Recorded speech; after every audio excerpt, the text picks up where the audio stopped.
Genesis chapter 24 இந்த 24ஆம் அதிகாரத்திலே ரெபேக்காளை பற்றி சில காரியங்கள் நாம் பார்க்க போகிறோம். முதலாவதாக, குடத்தை இறக்கி தண்ணீர் குடிக்க கொடுத்த ரெபேக்காள். Rachel lowered the pot and gave water to drink. ஆதியாகமம் 24ஆம் அதிகாரம் 14 முதல் 18 சொல்லப்பட்டிருக்கிறது. ஊருக்கு புறம்பே ஒரு தண்ணீர் துறவண்டையிலே தண்ணீர் மொள்ள ஸ்திரீகள் புறப்படுகிற சாயங்கால வேளையிலே ஒட்டகங்களை மடக்கி எலியேசர் தனக்குள்ளே சொல்லிக்கொண்டது என்னவென்றால், என் எஜமானாகிய ஆபிரகாமுக்கு தேவனாயிருக்கிற கர்த்தாவே, இன்றைக்கு நீர் எனக்கு காரியம் சித்திக்க பண்ணி என் எஜமானாகிய ஆபிரகாமுக்கு தயவு செய்தருளும். இதோ நான் இந்த தண்ணீர் துறவண்டையில் நிற்கிறேன். இந்த ஊராருடைய பெண்கள் தண்ணீர் மொள்ள புறப்பட்டு வருவார்களே.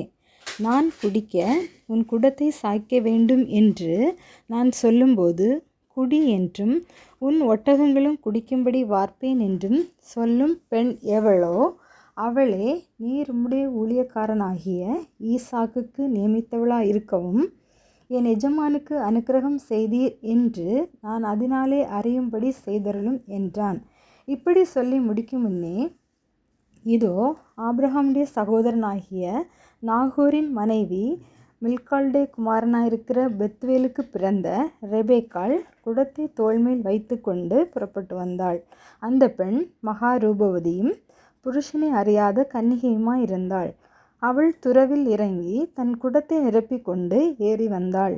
அப்பொழுது அந்த ஊழியக்காரன் அவளுக்கு எதிர்கொண்டோடி, உன் குடத்தில் இருக்கிற தண்ணீரில் கொஞ்சம் குடிக்க தர வேண்டும் என்றான். அதற்கு அவள், குடியும் என் ஆண்டவனே என்று சீக்கிரமாய் குடத்தை தன் கையில் இறக்கி கொண்டு அவனுக்கு குடிக்க கொடுத்தாள். இங்கே ரெபேக்காளுடைய தாழ்மை உதவி செய்கிற குணம் வெளிப்படுகிறது. ரெபேக்காள் துறவண்டையிலே வீட்டிற்கு தண்ணீர் மொண்டு செல்வதற்காக வந்தவள்.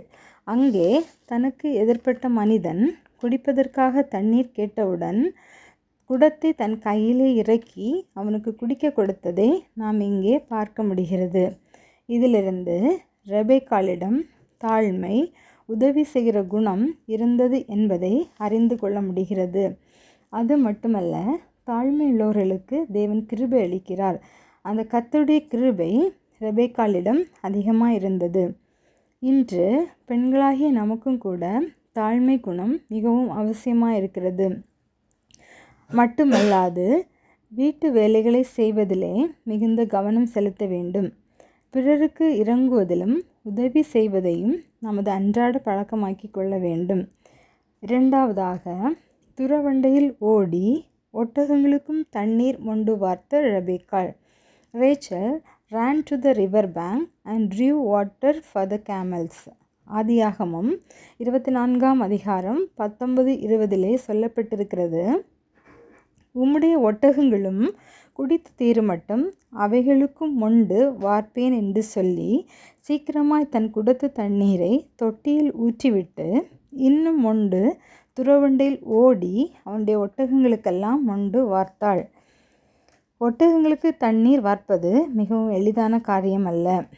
ஆனால் ரெபேக்காள் இங்கே தண்ணீர் துறவண்டையில் ஓடி ஒட்டகங்களுக்கு தண்ணீர் வார்க்கிறாள்.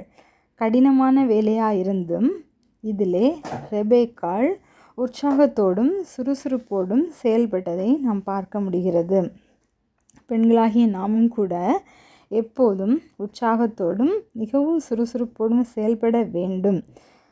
உடல் சோர்வுகள், கடினமான வேலை இவைகளின் மத்தியிலும் வீட்டின் வேலைகளை, கடமைகளை உற்சாகமாகவும் சுறுசுறுப்பாகவும் செய்ய வேண்டும் என்பதை ரெபேக்காளின் செயல்பாடு நமக்கு கற்றுத்தருகிறது. சோம்பர் கையால் வேலை செய்கிறவன் ஏழையாவான், சுறுசுறுப்புள்ளவன் கையோ செல்வத்தை உண்டாக்கும். கர்த்தருடைய நாமம் மகிமைப்படுவதாக. எங்களை அதிகமாக நேசிக்கிற நல்ல தகப்பனே, இந்த நாளிலும் ரெபேக்காளை பற்றி சில காரியங்களை நாங்கள் அறிந்து கொள்ள எங்களுக்கு உதவி செய்தீங்க. நன்றி செலுத்துகிறோம். நாங்களும் தாழ்மையோடு பிறருக்கு இறங்கி உதவி செய்வதிலும் வீட்டு வேலைகளை, கடமைகளை உற்சாகத்தோடும் சுறுசுறுப்போடும் செய்யவும் எங்களுக்கு ஒவ்வொரு நாளும் பலனை தந்து வழி நடத்துங்க. பலவீனத்தோடும் சுகவீனத்தோடும் சோர்வோடும் இருக்கிற பெண்களுக்கு நாங்கள் உற்சாகத்தை கொடுக்கிறவர்களாக எங்களை மாற்றுங்க. அவர்களையும் அது அன்புக்குள்ளாக வழிநடத்த உதவி செய்யுங்க. இயேசுவின் மூலம் ஜெபிக்கிறோம் நல்ல பிதாவே, ஆமேன்.